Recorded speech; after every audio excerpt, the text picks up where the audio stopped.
justo que quien sale a delinquir, quien deliberadamente decide infringir las normas, salga a delinquir con un seguro de vida? ¿Qué tipo de sociedad nos espera si aquel que sale a delinquir, que decide salir a delinquir, sabe que lo máximo que le puede pasar es ir preso?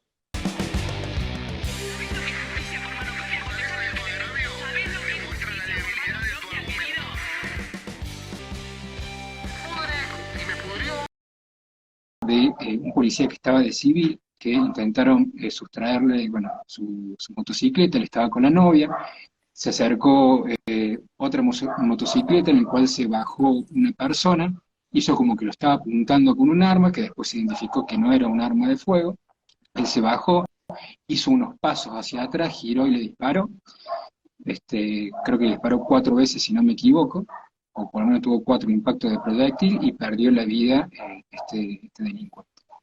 Inicialmente quedó privado de la libertad el policía y a partir de ese momento lo imputaron por homicidio agravado por el uso de arma en concurso ideal por incumplimiento de las funciones.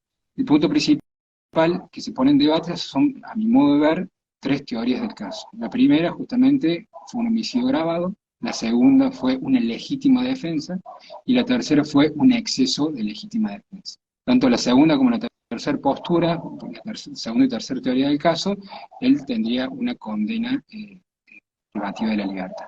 Entonces, uno de los puntos principales es analizar, ¿se trató o no se trató de una legítima defensa? Yo creo que la agresión ilegítima que establece el artículo 34 está por más acreditada, la falta de provocación suficiente, pero ahora lo que está en discusión, probablemente que uno de los puntos principales que vamos a tocar en esta charla, es el empleo de un medio racional para utilizarlo. Así que me interesaría muchísimo escuchar tu opinión respecto a estas 3 teorías del caso. ¿Qué opinión te merece? Voy a agarrar un cuaderno primero para ir anotando cosas porque me voy a ir olvidando, mira que me van viendo las ideas en la mente. Bueno, a ver, yo, en principio tenemos un punto de coincidencia, que es que está acreditada la agresión legítima y la falta de provocación suficiente, que el debate centrado está en el medio utilizado. Y desde mi punto de vista se parte de un error al analizar la legítima defensa, que Bacigalupo llama defensa necesaria. ¿Por qué? Porque dice, bueno, a ver, este concepto de legítima defensa es una forma de llamarlo que es válida, pero que no es la forma adecuada, porque el código habla de necesidad racional del medio empleado. Entonces ahí entramos en la primera cuestión. No hace falta proporcionalidad entre el medio de ataque y defensa, o al menos así no lo reclama la ley. Después, lo que dicen los jueces es un mundo aparte, pero sentémonos en la norma, o lo que yo considero que es lo que dice la norma. Habla de necesidad racional. ¿Qué es necesidad racional? Bueno, que haya una necesidad, no quiero ser tautológico, ¿no? Pero la norma es bastante clara, que haya una necesidad a partir de la razón. Y el Superior Tribunal Español, cuando dice, bueno, ¿cómo evaluamos si el método utilizado o si el medio utilizado para defenderse es racionalmente necesario? Bueno, ex ante, evaluando el contexto y poniéndonos en la piel de quien se defiende. Entonces, yo, en mi opinión, ¿por qué estamos ante un medio, o por qué estamos ante un medio que es racionalmente necesario? Porque en ese contexto no tenía otra forma de repeler exitosamente la agresión, que esto es muy importante, porque cuando se habla de proporcionalidad, muchos equiparan proporcionalidad a igualdad. No, el medio empleado para repeler la agresión necesariamente tiene que ser más lesivo que el empleado para llevarla a cabo, porque si no, no es eficiente para repelerla. Entonces digo, en ese contexto, el sujeto pasivo, para no hablar de víctima, pero en dogmática penal el sujeto pasivo es la víctima, el sujeto activo el atacante, el sujeto pasivo tiene 2 opciones, o utiliza ese medio, o tiene que tolerar aquello que no le está impuesto legalmente tolerar. Con lo cual, para mí el caso es claro, es cierto que es un caso borderline, es cierto que es un caso polémico, y es cierto que puede despertar sentimientos, que son emociones encontradas. Pero desde el punto de vista de la sana crítica racional, me parece que es un caso de legítima defensa claro. Yo creo que el tema del empleo del medio racional que es uno de los puntos que está discutido. Nosotros veíamos que hubo un caso que fue un leading case en Argentina, el caso creo que Santos, en el cual un ingeniero le van a robar un estéreo, un pasacassette, y él sale a perseguirlo con su vehículo, cruza el auto y se baja y le realiza 2 disparos al que le había robado, 2 disparos en la cabeza, justamente porque estaba buscando su pasacassette. Entonces, fue un leading case porque terminó llegando hasta la Corte Suprema de Justicia y que se valoró justamente esto, ¿no? Si es la legítima defensa es solamente hacia la persona o también hacia los derechos, ¿no? Hasta un derecho que se puede entender como el derecho de la propiedad como un bien mueble. ¿Es justificativo o no matar a alguien porque te robó un celular? ¿Es justificativo o no matar a alguien porque te robó una motocicleta? Entonces, me parece interesante, porque justo antes de que vos te conectes, Francisco, yo contaba que recientemente en Córdoba, ahora en abril, el 9 de abril, tengo acá la resolución, si querés después te la mando, Sí. sobreseyeron a un policía, que estaba de civil también, que le disparó a una persona que entró a su casa, se le llevó su bicicleta, y lo fue a perseguir por los techos y le disparó, ¿sí? Y lo sobreseyeron diciendo que era una legítima defensa, entendiendo de que eran sus derechos. Entonces, mi pregunta concreta, ¿qué opinás vos en relación a esto? ¿Hasta dónde nosotros podemos decir que si me roban, no sé, una manzana, mi celular, va a ser justificativo para que yo le quite la vida a la otra persona si no me lo quiere devolver? Bien. Bueno, estoy buscando unas normas. Acá está. A ver, yo opino lo siguiente. Yo creo que el caso del ingeniero Santos es un típico caso de un problema patológico que tenemos en la República Argentina, ¿no? Que es que se le piden demasiadas explicaciones a quien sufre un delito y pocas a quien lo comete. Porque acá estamos viendo que el policía, muchachos, a ver, y en el caso del ingeniero Santos es lo mismo. Acá hay una persona que inició un curso causal lesivo y antijurídico, que es el que fue a robar. Esa persona tiene, por lógica, el deber de tolerar los desenlaces no deseados del curso causal que él mismo inició. Porque si no, vos salís a robar con un seguro de vida. ¿Ah?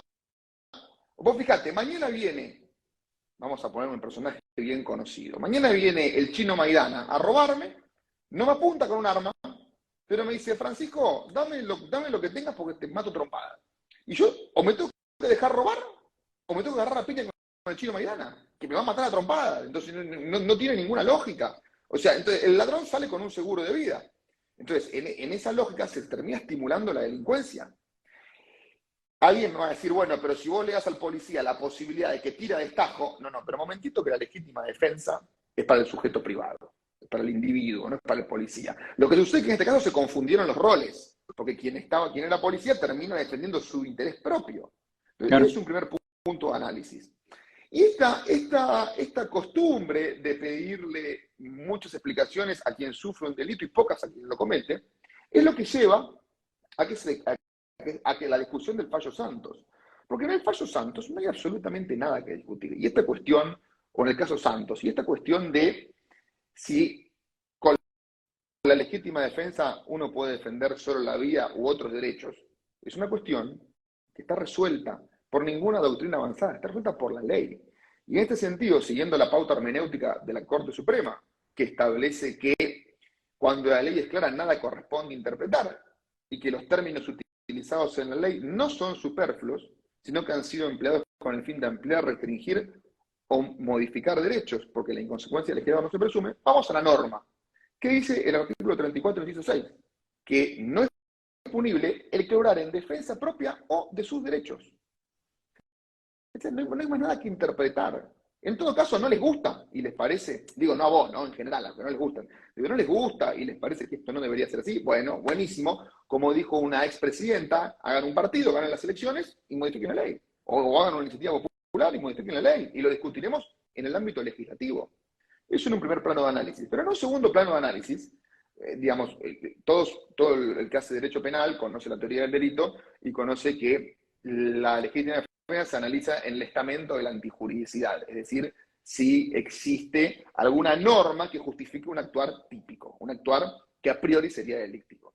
Cuando se explica la antijuridicidad, lo que se enseña en la facultad y lo que enseñan todos los manuales, es que se confronta la conducta típica, es decir, la conducta delictiva de quien está siendo evaluado su comportamiento, con todo el ordenamiento jurídico, no solo con el ordenamiento penal. Es decir, podría haber una causal de justificación fuera del derecho penal, por ejemplo, en el derecho administrativo o en el derecho civil. ¿Qué dice el artículo 2240 del Código Civil y Comercial de la Nación? Nadie puede mantener o recuperar la posesión o la tenencia de propia autoridad, excepto cuando debe protegerse y repeler una agresión con el empleo de una fuerza suficiente, en los casos en que los auxilios de la autoridad judicial o policial llegarían demasiado tarde. El afectado debe recobrarla sin intervalo de tiempo y sin exceder los límites de la propia defensa. ¿Qué le está diciendo el artículo ahí? Que si a vos te roban el estéreo, vos lo podés correr y recuperar tu estéreo. Te lo está utilizando el Código Civil y Comercial. Bueno, ¿vale la pena pegarle un tiro en la cabeza por el estéreo? Bueno, ahí hay que analizar dos cuestiones. La primera cuestión es la vinculada con lo que dijimos al inicio, esto de quien inicia un curso causal lesivo no puede después desentenderse los resultados no deseados de ese curso causal lesivo. Eso por un lado. Jacobs en Teoría de la Imputación Objetiva, un librito así negro chiquito traducido por Cancio Meliá, dice que, bueno, que uno es responsable, esto es muy importante, uno es responsable o tiene que responder por los perjuicios que se causan cuando uno se aparta del rol social que porta. Y el primer rol social, cuando Jacobs analiza la famosa competencia de la víctima, que hoy acá en Argentina hablar de competencia de la víctima, decir, ay, ¿cómo vas a revictimizar? Cuando Jacobs analiza la competencia de la víctima en la ocurrencia del resultado lesivo, dice, el primer rol social que uno porta es la autoprotección. Entonces, si el delincuente se apartó de su deber de autoprotección, es lógico que él creó el riesgo antijurídico. Pero además, hay una cuestión también que no es menor. Mientras la defensa sea necesaria y no haya otra forma de evitar el resultado que uno no tiene el deber de tolerar de manera menos lesiva, originalmente la doctrina decía, eso es legítima defensa. Después empezaron a temperar esa postura para ser políticamente correctos y empezaron a decir, pero incluso aplica este caso, y empezaron a decir, bueno, no va a haber legítima defensa o el medio empleado va a dejar de ser racional cuando haya una grosera desproporción entre el medio utilizado y el medio del ataque. El típico ejemplo que se pone es el paralítico que con una escopeta mata al nene de 6 años que le viene a robar la manzana. Ejemplo que es discutible si es legítima defensa, porque muchos te van a decir, no, bueno, ahí habría estado de necesidad disculpante, porque para que haya legítima defensa vos tenés que defenderte de un delito, y el nene de 6 años es incapaz de delinquir porque es inimputable. Opinión que para mí también es equivocada, porque vos fijate que el Código Penal no habla de que tenés que ser víctima de delito, tiene que haber agresión ilegítima. Con lo cual, en mi opinión, lo que hizo el ingeniero Santos es legítima defensa. No existe una grosera desproporción en el medio empleado, y los tiros se los pegó en la cabeza, porque en esas circunstancias, los tiros, sin ser experto en tiros, los tiros se pegan donde uno puede. Eso también, y con esto cierro, eso también me parece que es un tema muy importante, así como los jueces hacen cursos de compliance, hacen cursos de blockchain, hacen cursos de finanzas para estudiar lavado y demás. Sería muy bueno que hicieran cursos de tiro y que se den cuenta que en esas circunstancias, colocar los impactos donde uno quiere, no los puede colocar. Porque en esas circunstancias no se alinean miras. Se saca y se tira y se pega donde se puede pegar. Eso sería muy importante, porque escucho mucho, ¿por qué no le pegó en el talón? Yo a cualquiera lo invitaría al polígono, lo llevaría tranquilo al polígono, en la pedana, donde tener referencias, ponemos el blanco a 10 metros, le traigo una coca que se tome el tiempo que se quiera tomar, y que apunte y que le pegue en donde me dice que le va a pegar. Y vas a ver que no le pega. Pero a eso sumale el estrés propio de las circunstancias, te dice, mirá, pegó donde pudo pegar. Perdón si me extendí un poco. Uno de los puntos que a mí me parece interesante ponerlo en claro es Una cosa que lo que nosotros pensemos como juristas y lo que nosotros pensemos con lo que sería justo y lo que nosotros interpretemos de la ley, pero también tenemos que seguir la jurisprudencia mayoritaria. Y tenemos que entender también que en este tipo de hechos, la jurisprudencia mayoritaria, entiendo yo, por supuesto que esto es para charlarlo, porque al final de cuentas en el caso Santos lo terminaron condenando, ¿no? Es que hay una prioridad en Argentina de una reacción racional, ¿sí? A diferencia de otros países, como en Alemania, que hay una prioridad de lo que está vinculado a lo necesario, ¿sí? Y cuando nosotros hablamos de lo necesario, es básicamente utilizar un medio que sea necesario para repeler esa acción. Entonces en Alemania te van a decir, bueno, si vos no tenés otro medio y tenés un arma de fuego, utiliza el arma de fuego. Pero en Argentina, cuando nosotros estamos hablando de esta reacción racional, y sobre todo siguiendo la jurisprudencia que nosotros tenemos de la Corte, de los tribunales superiores de nuestro país, está hablando de que nosotros tenemos que buscar el medio menos lesivo. Entonces, en el caso puntual que yo leí en Córdoba, justamente valoraban esta reacción reaccional porque el policía le dijo, alto policía, ¿sí? Le insistió, bueno, acá está textual el fallo, no me acuerdo, pero le dijo, vale, tira la bicicleta, alto que voy a disparar, ¿sí? Realizó los disparos en la zona de la cintura hacia abajo. Y son todos puntos que analizaron para terminar concluyendo que fue una legítima defensa. Y yo me pregunto, y de hecho hice un post ayer poniendo tres situaciones, ¿sí? Y me gustaría que las pongamos acá sobre la mesa. La primera situación, él quiere recuperar la motocicleta porque es un medio de vida, supongamos. Él es lo que utiliza para ir al trabajo. Entonces, la primera situación, él podría haber, cuando se da vuelta, llamado por teléfono para decir a la policía, se está yendo tal persona por esta calle, ¿sí? Pido por favor refuerzos para tratar de tal. Esa puede ser una primera opción. Vamos con la segunda opción, decir, alto policía, entendiendo que estaba muy bien posicionado él, con con las dos manos en el arma, apuntando, y que el delincuente estaba con sus manos en la motocicleta y de espalda. Segunda opción. Vamos con la tercera opción, dispararle. Esto es la parte más difícil, por supuesto, porque está sentado, pero dispararle en un lugar donde no corre riesgo la vida, o de última dispararle una sola vez y esperar a ver qué sucede si lo está apuntando y ve que él no está en una situación de riesgo. Entonces, pese que es fácil hablar con el diario del lunes, pasan en segundos, o sea, me ha tocado, yo antes trabajaba en el Poder Judicial y tomaba la declaración a los policías. Tomaba declaraciones cuando realmente habían sido situaciones de disparo.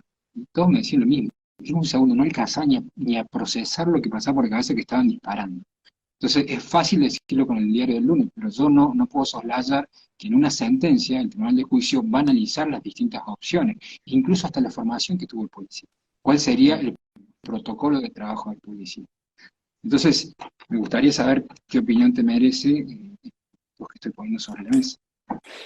Mira, yo no coincido, pero ¿por qué? A ver, primero, los alemanes son sabios. ¿Por qué hablan de defensa necesaria? Porque es imposible analizar, y lo peor es que nosotros también hablamos de defensa necesaria, pero racionalmente necesaria. Es verdad que introducimos ese término.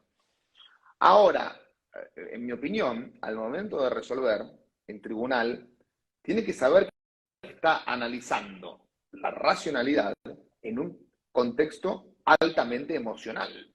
Entonces, hay que tener en cuenta el atemperamiento de la racionalidad que se produce en ese contexto. O sea, no se le puede exigir a una persona, tenga el entrenamiento que tenga, que reaccione como si estuviera en su casa comiéndose una empanada, porque realmente está en riesgo su vida. Ese es el punto número uno. El punto número dos es que yo creo que no existe ser humano en el mundo, ni siquiera un Navy SEAL, que en una situación, Navy SEAL, por si alguien no sabe, eso son las fuerzas especiales de la Marina de Estados Unidos, es como la elite de la Marina. No existe, que en ese momento esté completamente relajado, viendo ocurrir, podés perder la vida. Por otro lado, esto de disparar una sola vez ya es un tema que excede mi conocimiento como abogado, pero los instructores de tiro, una de las cosas que se enseña en el polígono, justamente es lo que se llama disciplina de gatillo, porque normalmente dicen, mirá que cuando estás en un enfrentamiento los tiros se van, no es común apretar una sola vez el gatillo. Vos lo apretás y querés que caiga. ¿Por qué querés que caiga? Porque no pasa como en las películas. Y eso lo pueden ver en cualquier video de cámara de seguridad. Hay un canal de YouTube muy interesante que es Police Activity, que muestra las cámaras de seguridad de los policías en Estados Unidos. Cuando a una persona se le colocan impactos de 9 milímetros, la persona no cae inmediatamente. No tiene poder, no tiene knockout power. Traspasa y por ahí cae después por el shock hipovolémico que provoca la munición. Pero no cae por el impacto. Distinto es un impacto del 357, de 45, que realmente tiene lo que se llama knockout power. Entonces, ese es un primer punto. Y lo que me han contado personas que están en un enfrentamiento, es me dicen, macho, vos querés que se caiga. Vos estás pum, pum, pum, le pegás y no se cae. Y querés que se caiga. Eso es un primer punto. En un segundo punto, esto de llamar a pedir refuerzos y demás, de nuevo, pedir refuerzos, ¿es una forma eficiente de repeler la agresión? Porque digo, hasta que lleguen los refuerzos. El otro día salió en A24 que vecinos hicieron un arresto ciudadano de unos delincuentes y el patrullero tardó 20 minutos en llegar. Entonces digo, bueno, ¿es la forma eficiente? Digo, ¿sigue siendo una legítima defensa eficiente? En mi opinión, no. Ahora bien, en cuanto a, vos habías hablado de la jurisprudencia. Con la jurisprudencia hay algo muy importante. Hay un voto muy interesante de Eugenio Serrabairús en el presidente Gómez Vera de la Casación Nacional, donde Serrabairús lo que dice es, a ver, la jurisprudencia no es de aplicación automática a todos los casos, porque se resuelven casos concretos, no supuestos generales. Con lo cual, no confundamos el sistema de legalidad o el europeo continental con el common law. Entonces digo, a mí me parece saludable seguir la jurisprudencia para orientar el comportamiento de uno. Y decir, che, mirá, trata de pensar lo máximo posible, en el momento que te pusieron una pistola en la cabeza, acordarte de los fallos y ver si le podés pegar el tiro en el nervio de la mano derecha para que se le caiga el arma. Ahora, cuando tengo que ejercer la profesión de abogado, muchas veces mi objetivo, y el de los colegas, y el tuyo también en alguna oportunidad debe ser, es revertir esa jurisprudencia. Esa jurisprudencia que está mal. Es revertirla y generar un caso distinto. Fundamentalmente, ¿bajo qué circunstancias? Diciendo, bueno, a ver, a mí me parece muy bien que usemos los fallos como una pauta orientativa, pero no nos olvidemos la principal pauta orientativa de nuestro sistema, la ley. Que cuando es clara, nada corresponde a interpretar. A mí me parece, en ese sentido, bueno, que la jurisprudencia hay que tomarla con pinzas y que lo de elegir el medio menos lesivo tiene que ser analizado en el contexto de la capacidad de elección que tiene el sujeto que está defendiendo una versión. Ahora, ¿vos qué opinás que el policía, según lo que yo leí, declaró, ¿no? Yo generalmente recomiendo cada vez que un abogado me consulta, digo, por favor, que no declare hasta que no se incorporen las pericias, porque al final de cuentas, si hay una postura muy acusatoria por parte del Ministerio Público Fiscal, cualquier cosa que diga, más si después no es conteste con resultados de una pericia, se le puede complicar. Porque lo primero que le preguntó la Fiscalía fue, según lo que yo leí, vuelvo a lo mismo, no leí la declaración, pero lo vi en los medios, si dijo alto policía. Y él respondió que no recordaba, ¿sí? Y a mí me parece un punto interesante, ¿no?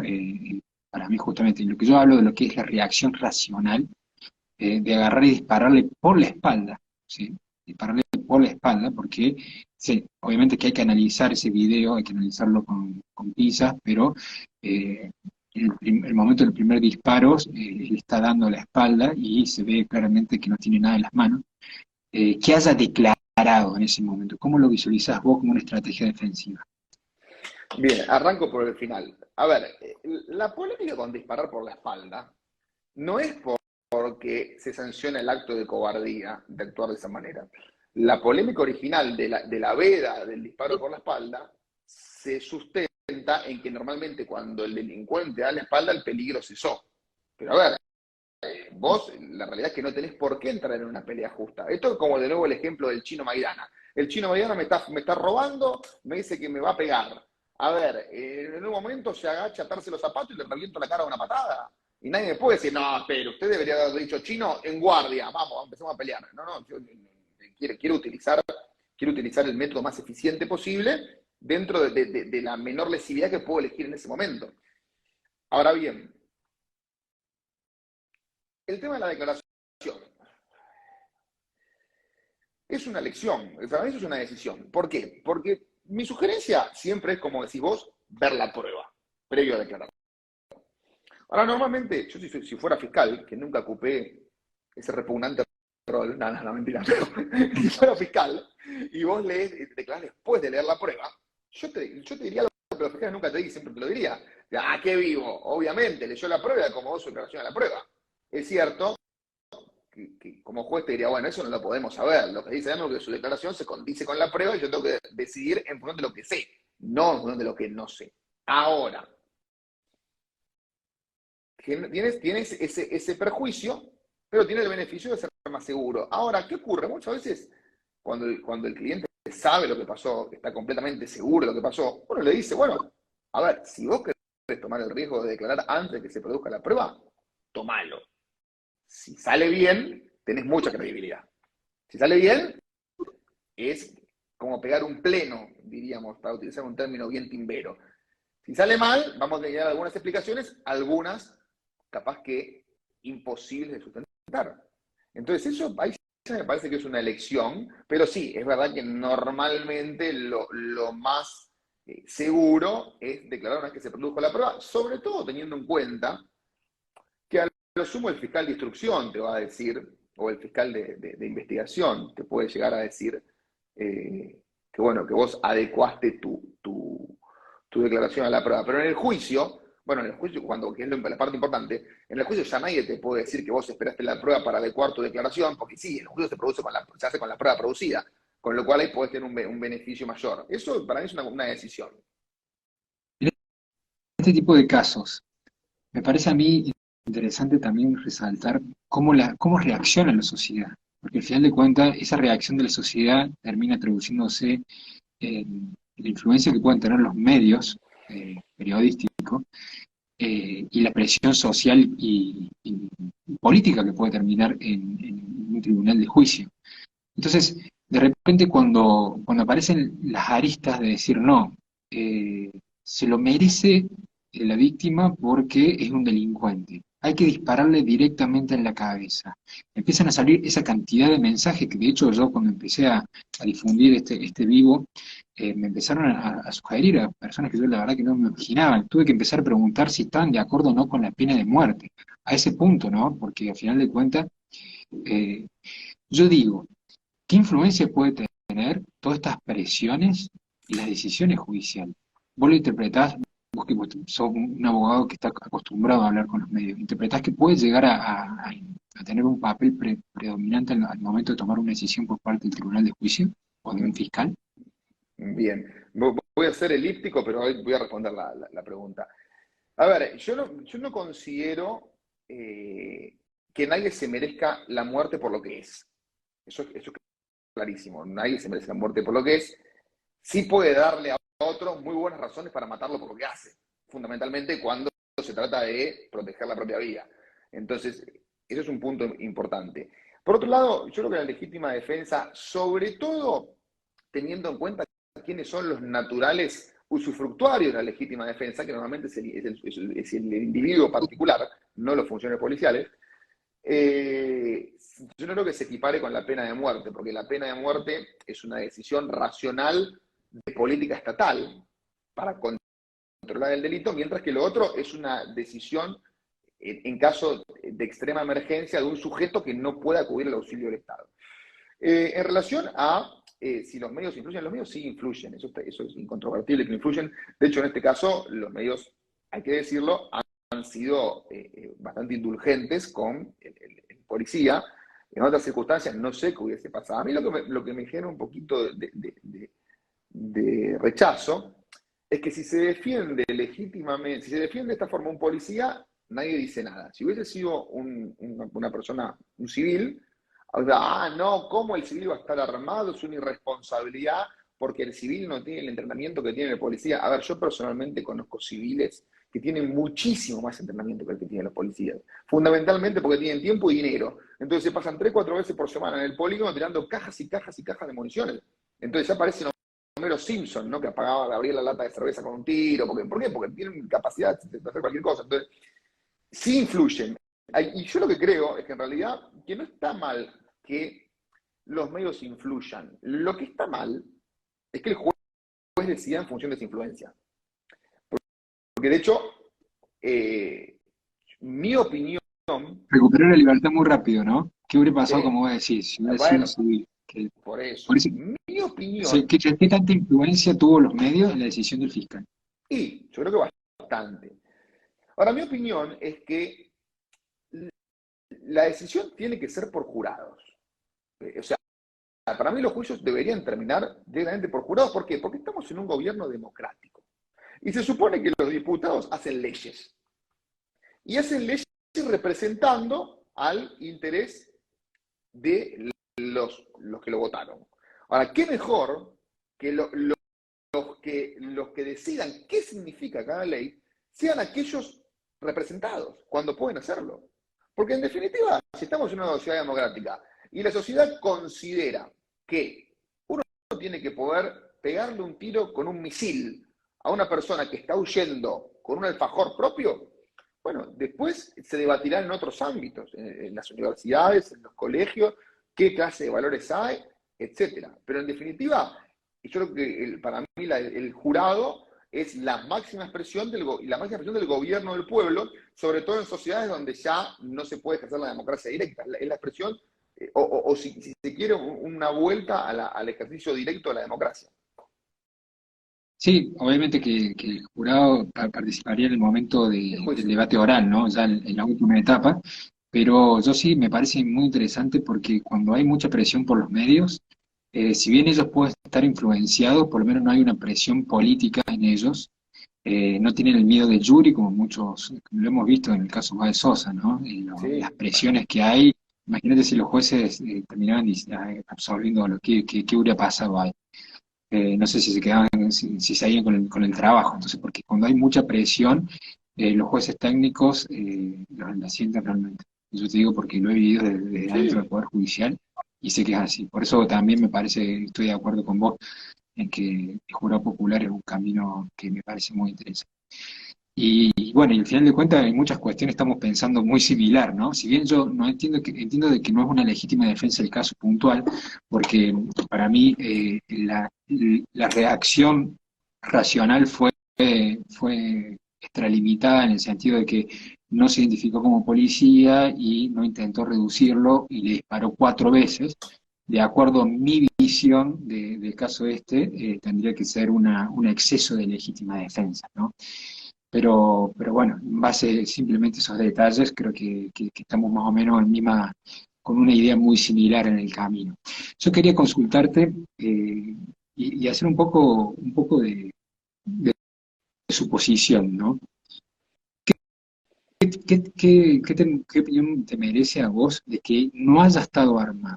¿Sí? Porque ha sido otro punto también de discusión, ¿no? Como lo mataron, ¿sí? Como a un perro, ¿viste? La novia del chico muerto salió y dice, lo mataron por un perro, ni siquiera estaba armado. ¿Qué opinión te merece en relación a ello, ¿no? Si vos lo considerás como una legítima defensa putativa, ¿cómo lo visualizás por ese lado? Mirá, yo diría que no lo mataron como un perro, lo mataron como un delincuente. Obviamente que ya es bíblico, quien a hierro mata, a hierro muere. Y que no estuviera armado, bueno, él decidió qué herramientas utilizar en aquel trabajo, como le llaman ellos, que iban a emprender. Ojo, no lo digo peyorativamente, porque de hecho me pareció la despedida que le hace su compañero de andanzas, fue mucho más razonable que lo que dicen, lo que opinan muchas personas y lo que dijo la víctima, la pareja de él. Su compañero de andanzas dijo, ¿moriste en tu ley? Sí, murió en su ley. Y yo creo que, a ver, con esto no quiero romantizar la delincuencia, ni mucho menos. Pero cualquier chorro que se precie de tal va a decir, bueno, flaco, muriste en tu ley. Es como que un boxeador se queje de que le rompe la nariz. Y no, ¿qué quiere que te haga? ¿Qué le vas, lo vas a demandar porque te rompe la nariz? Si sí vas a eso. Ahora bien, a mí la legítima defensa putativa no me gusta. No me gusta porque afirmar que existe una legítima defensa putativa consiste o, o- o implica necesariamente afirmar también que lo que ocurre, que el acto fue injusto. Es decir, a ver, centrémonos en la teoría del delito. Hay una acción que es típica antijurídica, pero como la persona obró en error de prohibición, el sujeto obró en error de prohibición, no es culpable. Si lo vamos a disculpar, pero hubo un injusto penal. Lo que ocurrió fue injusto, es disculpado. Para mí lo que ocurrió no fue injusto. Entonces, para mí no podría hablarse de legítima defensa putativa. Porque aparte, ustedes observen, obsérvense lo, lo paradójico que ocurriría si hay una legítima defensa putativa. Es que, por supuesto, el policía saldría absuelto. Pero los herederos del delincuente que fue asesinado estarían en condiciones de hacerle un reclamo civil al policía para que le pague. Entonces, digo, ¿nos parece razonable que vayan los herederos y le reclamen civilmente que les pague por la muerte? Y a mí me parece que no. A mí me parece que no hubo injusto, me parece que no es injusto lo que ocurrió. Ahora, olvidémonos de la teoría del delito. Vayamos a la teoría del sentido común. ¿Es injusto lo que pasó? Para mí no es injusto. Para mí uno eligió vivir del delito, murió. Es como que a mí me agarra una CB por estar todo el día maquinando cosas para los casos. Y flaco, y elegiste eso. O es como Y que yo un creo torero muera que, a una bueno, cornada. es un tema para analizarlo y también visualizarlo, porque bueno, vuelvo a lo mismo, la teoría alemana que se prioriza esta vigencia de la norma y desalentar al delincuente por medio de lo, como dicen, necesario, ¿no? De cualquier manera. Y de esa manera ellos buscan justamente tener una mayor seguridad por parte del ciudadano y que el delincuente ya sepa antes de salir que tiene mucho riesgo de perderla. Entonces, pero vuelvo a lo mismo, acá en Argentina, con una reacción más racional, este, no se está justificando de la misma manera. Entonces nosotros decimos, una cosa es lo que yo pienso y otra cosa es lo que está pasando en Argentina y la jurisprudencia cómo lo está avalando, ¿no? Porque vuelvo a lo mismo. De repente nosotros podemos opinar, pero después, ¿qué es lo que está sucediendo en Argentina? Cualquier persona que me pida una recomendación a mí, yo le diría, deja que se te lleve lo que te robaron, deja que se lleve tu celular, deja que se lleve tu motocicleta. Ahora, si estuviéramos en otro país, a lo mejor mi consejo sería otro, ¿no? Pero ojo, a ver, en eso coincido. Yo le diría, dejar que se lo lleve, pero digo, ¿es justo tener que tolerar eso? ¿De dónde eso lo tenemos que tolerar? Por otro lado, ¿es justo que quien sale a delinquir, quien deliberadamente decide infringir las normas, salga a delinquir con un seguro de vida? ¿Qué tipo de sociedad nos espera si aquel que sale a delinquir, que decide salir a delinquir, sabe que lo máximo que le puede pasar es ir preso? Ahora, aquel que decide ir a trabajar y ganarse la vida dignamente, o bueno, porque por ahí alguno considera que robar es digno, pero lícitamente, vamos a quitar juicios de valor, lícitamente, decimos, no, mirá que vos podés morir, ¿eh? Vos sí podés morir, el delincuente no. El delincuente, sí, él tiene seguro de vida. Digo, independientemente de que yo coincido con vos, que la jurisprudencia para mí mal, opina esto, de que no, de que hay que utilizar un medio que sea completamente racional, porque los jueces, perdón, la expresión me va a permitir una digresión, no te lo tomes a mal, pero los jueces viven en una nube de pedos que piensan que vos en el medio de un conflicto armado podés elegir de tu arsenal, decir, bueno, ¿con qué le tiro? ¿Con un 22, con una 45? No, hoy voy a elegir la 635 y le voy a pegar en la pestaña, para ese modo, a ver, digo, en ese contexto, ¿es justo vivir en una sociedad en la que quien sale a robar tiene un seguro de vida? Para mí no. Vos sabés que vos dijiste algo que yo también lo tengo anotado acá como para ponerlo sobre la mesa, y que me parece muy interesante, pero te quiero hacer una aclaración. Me dijiste, lo peor que le puede pasar es ir preso. Y yo te digo, ellos están informados para saber que si no tienen antecedentes, ni siquiera van a ir presos. ¿Sí? Tienen También. ese conocimiento, ¿no? Entonces, la sociedad está cansada. está desgastada la sociedad. Incluso aquellos que son operadores jurídicos están desgastados de tener que dar la libertad. A mí me llamaban a las 3 de la mañana para consultarme un preso, cuando yo trabajaba como funcionario judicial del Ministerio Público Fiscal,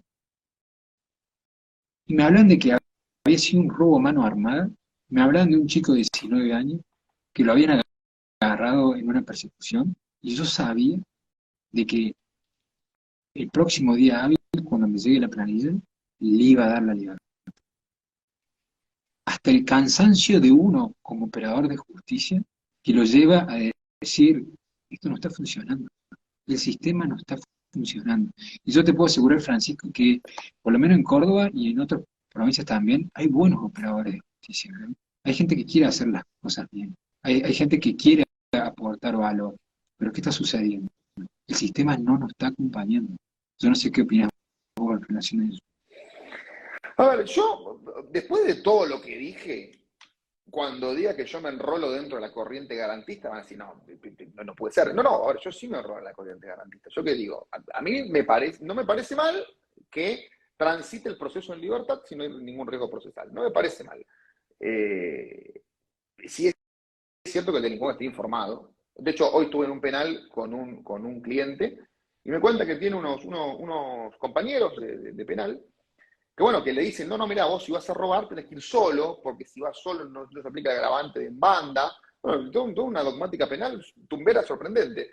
Pero al margen de eso, a ver, vos me decís, bueno, pero ¿cómo querés que leen la libertad, pero estás a favor de la legítima defensa? Porque hay algo muy importante, o estás a favor de un concepto amplio de legítima defensa, porque hay algo muy importante que hay que tener en cuenta desde mi punto de vista. Que el problema es el Estado. ¿En qué sentido el problema es el Estado? El problema es cuando los excesos los comete el Estado. Entonces yo te digo, bueno, vos agarrás una persona que robó, que esa persona tiene derecho a transitar el proceso en libertad, tiene derecho a un juicio, y si lo encontrás culpable en el juicio, lo metés preso como corresponde. Por supuesto que si hay riesgo de fuga, no va a tener derecho a transitar el proceso en libertad, eso sin duda. El problema es cuando el Estado se desboca. ¿Por qué? Porque muchas veces comete errores. Entonces mete preso a uno, tienen preventiva a un tipo durante 4 años. Cuando le planteas que se venció la preventiva, te dicen que no, que los plazos, según el presidente Bramajo, se evalúan la razonabilidad caso a caso, y no en la libertad, y después resulta que es inocente. Ahora, el Estado sí controlémoslo, pero la defensa necesaria o la legítima defensa es del ciudadano particular, que tiene el derecho a ejercerla con toda la amplitud posible, porque es de él. Y eventualmente, si se excede, responderá ante el Estado. Entonces, volviendo a tu cuestión, sí se da una paradoja en este caso. Es esta paradoja de que, bueno, pero ¿cómo vos querés que el Estado, o sea, que el Estado sea indulgente con el delincuente? Yo no quiero que sea indulgente, quiero que sea garantista. Que resuelva rápido. A ver, porque yo no entiendo por qué casos de robo, casos simples de robo, tardan 5 años en resolverse. A ver, Bueno, ¿me entendés? a eso me refería. Vos sabés que en Costa Rica, bueno, yo estuve hace poquito en Cuba también, veía de cómo los aprenden en flagrancia, van haciendo cola para directamente el juicio oral, hasta con número iban, ¿sí? Y directamente 2 o 3 días después está la sentencia. Entonces, Sí. ¿qué es lo que yo digo? ¿Qué es lo que yo digo? Las sociedades cansan porque ven como una persona privada de la libertad por una aprehensión en flagrancia, a los 3 días está de nuevamente en la cárcel, ¿sí? Y yo digo, no está mal que estén nuevamente en la cárcel si tenemos un sistema que tendría que estar privado 2 años para un juicio y no tiene antecedentes. Entonces, el problema es que el sistema no está funcionando. Totalmente de acuerdo. ¿Qué sucedería para la sociedad si de repente esa persona que es aprendida en flagrancia lo condenan a un año, pero al mes o al mes y medio? Tendrían Sí. la tranquilidad de que después, si lo llega a cometer de vuelta, van a ser 5 años, 4 años por reincidente. Entonces yo vuelvo a lo mismo. La sociedad está cansada y por eso Sí, sucede sin duda. esto, de que empiezan a querer defenderse, a querer decir, total, si la justicia no hace nada, y empiezan a aparecer todas estas acciones disvaliosas. Sí, 100% de acuerdo que, a ver, porque por ahí se malinterpreta mi posición. Yo no estoy de acuerdo con un Far West. No estoy de acuerdo que cada cual ande con su 44 en la pistolera. Lo que sí digo digo es, a ver, muchas veces el que se defiende lo llevan a un Far West, no le quedó otra, pero sí, sin duda que el sistema funciona mal. El sistema funciona mal, eh, a veces no se entiende por qué. Hay vicios que se reproducen y se reproducen y se reproducen y no se entiende por qué. Y hay una cuestión que es muy importante de tener en cuenta. A ver, porque muchos dicen, bueno, doctor, pero los procesos son largos porque los defensores plantean pues, cosas y cosas y nulidades y esto. Sí, es verdad, pero no las inventamos las nulidades. Las planteamos porque, a ver, una cosa muy común en el proceso federal, ¿no? O en el proceso nacional, que a vos te llaman a indagatoria y el 294, que todavía está vigente, dice, bueno, cuando hubiere motivo bastante para sospechar. Y no te explican por qué te llaman a indagatoria. Por supuesto que los defensores planteamos la nulidad por la falta de motivación del acto procesal. Dicen, no, la jurisprudencia ya dijo que llamar a indagatoria es una facultad discrecional del juez. No, no es una facultad discrecional del juez. Si el código exige motivo bastante para... Entonces te lo voy a seguir aprendiendo toda la vida. Y dice, bueno, y eso hizo que el proceso se demore 4 meses en resolver la nulidad. Pero flaco, no te cuesta nada motivar por qué llamas indagatoria. Mire, tengo motivo bastante para sospechar porque dicen que este señor robó en la esquina y hizo un disparo de 9 milímetros. Le secuestramos la pistola en su casa, hay 4 testigos que lo vieron, y las cámaras de seguridad toman a una persona que, si bien no está la pericia realizada, fisonómicamente pareciera ser él. Que venga indagatoria y nos explique, a ver qué es lo que pasó. Por ahí estamos todos equivocados. Digo, no requiere, no es un ejercicio de imposible realización. Entonces, es cierto que a veces los abogados somos bastante cuestionadores de la forma que se llevan adelante los trámites, pero también porque nos dan pie. Y eso genera demoras, y esas demoras no debería haber. Tanto Sí, porque es un derecho del o sea, imputado, tendría que estar todo como, directamente oralizado desde el claro, primer momento. O sea, sí, ¿qué es sí. lo que quieren hacer en los cambios? Que empezó en Neuquén, que bueno, en México de repente se avanzó muchísimo, pero bueno, se necesita oralizar la investigación desde el primer Sí, momento y que las resoluciones sean rápidas, no prisiones preventivas de 2 años, como estamos sí, acostumbrados. 100% de acuerdo, 100% de acuerdo. Así Sí. que, bueno, ya estamos casi en horario, se está cumpliendo la hora. Te agradezco un montón. Perdona a aquellos que esperaban un poco más de debate, pero bueno, básicamente lo que yo quería es sabemos que es imposible debatir con Francisco, no No, quiero ponerme nada que sobre ver, el no, cuello, no, es el mentira. número uno en el tema. Igual creo que tenemos coincidencia en muchos pensamientos, ya estuvimos trabajando juntos en un evento organizado por Débora hace poquito sobre el caso de los rugbyers y bueno, creo que estamos en una similitud de pensamientos de distintas aristas. Y para mí es un gusto y un placer poder compartir contigo, Francisco. Te voy a seguir siguiendo, aprendo mucho de tu canal de YouTube. A mis seguidores traten de seguirlo y síganlo también en YouTube, que tiene un material muy, muy rico. Y bueno, Bueno, agradecerle a todos los que están del otro lado también. lo mismo déjame decirte de vos, que siempre voy a recordar en esa charla que dimos la brillante exposición que hiciste, ¿no? De la tarea pericial, sobre todo lo que tiene que ver con la metodología del perito y el paper que me pasaste, que lo voy leyendo, como vos irlo digiriendo, acerca de esta cuestión, ¿no? Porque, a ver, es una cosa fundamental y que también recomiendo que decían, por esto, sobre todo lo demás por esto, porque, a ver, porque seguirte le va a permitir cuestionar esto de que el perito viene y dice, sí, esto ocurre así, no, señor, ¿por qué ocurre así? Federico es especialista en ese tema de por qué el perito dice lo que dice. Eso para De mí hecho, te es invaluable. aprovecho para tirar un chivo, ya que todavía tenemos gente. Estamos organizando un foro de discusión gratuito, como la mayoría de las formaciones que nosotros hacemos, sobre los sesgos de los peritos, ¿sí? Profesionales de primer nivel, de forense, los número uno, junto también con jueces, con asesores letrados, con fiscales, vamos discutiendo, nos juntamos en una mesa redonda y vamos a poner sobre la mesa los estudios del FBI sobre los márgenes de error y cómo se incrementa por los sesgos periciales. Y los peritos oficiales, nosotros estamos proponiendo hace mucho tiempo que se tiene que eliminar la figura de los peritos oficiales, que exista el perito de la Fiscalía y el perito de la Defensa, que se trabaje como un verdadero sistema acusatorio adversarial, que es realmente lo que nosotros estamos pretendiendo en el sistema de justicia, y que se terminen y que se controlen los sesgos por parte de los fiscales, porque los errores son muy graves y cada vez son mayores, pasan los años y los peritos siguen cometiendo errores muy, muy graves. Entonces me parece interesante de que se contrapongan las dos versiones en el juicio y que se terminen una vez por todas los peritos. Así que vamos a trabajar en ello y vamos a seguir luchando por eso, ¿no? Una igualdad de armas entre la acusación y la defensa. 100% de acuerdo. 100% de acuerdo. Sí. Espero que lo Así logres. que mil gracias. Gracias por todo y será hasta la Gracias próxima. Gracias, Fran. a Un vos, placer. un abrazo. Adiós. Chau,